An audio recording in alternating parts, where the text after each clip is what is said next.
Next up for Pac-Man, we're making the rounds here on ESPN.com. Jim Basketball alongside Brian Campbell. He is back. Dan Rayfield joins us in a moment.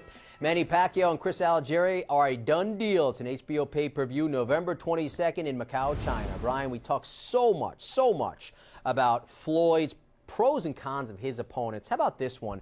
Does this fight offer the best matchup for Manny?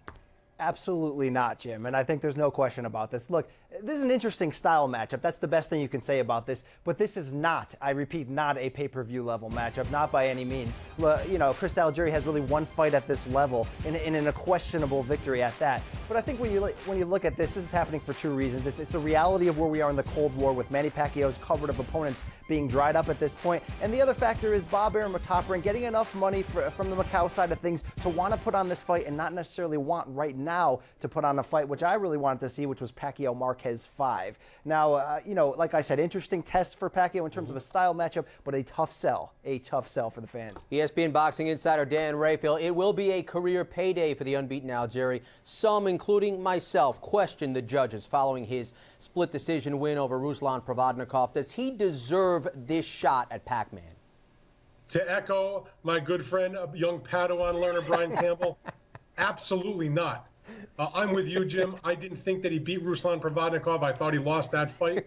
It was competitive and whatever, but you know, I didn't think he won. And on top of that, never fought at welterweight. Basically unknown to the general public. He's had, I believe, 3 television appearances prior to a major pay-per-view fight. He fought once on an NBC Sportsnet undercard. He fought once earlier this year on a Friday Night Fights main event. And then he got the shot against Ruslan Provodnikov for one of the 140-pound titles. How that's enough to warrant a major pay-per-view fight, I know because of what we just talked about with Brian, is that Pacquiao's opponents on the top-ranked stable have dried up. He's got nobody else to fight. So the bottom line with Algieri is he was in the right spot at the right time. He got the decision against Provodnikov. They looked at the landscape to see what was out there. They couldn't find anything else. He got the fight. He doesn't deserve the fight, but I know he'll come and he'll put up a good fight. That's all you can ask for. Pacquiao Algieri, it's November 22nd as an HBO pay-per-view from Macau, China. For Dan Rayfield and Brian Campbell, I'm Jim Basketball. We are making the rounds right here in the boxing page of ESPN.com.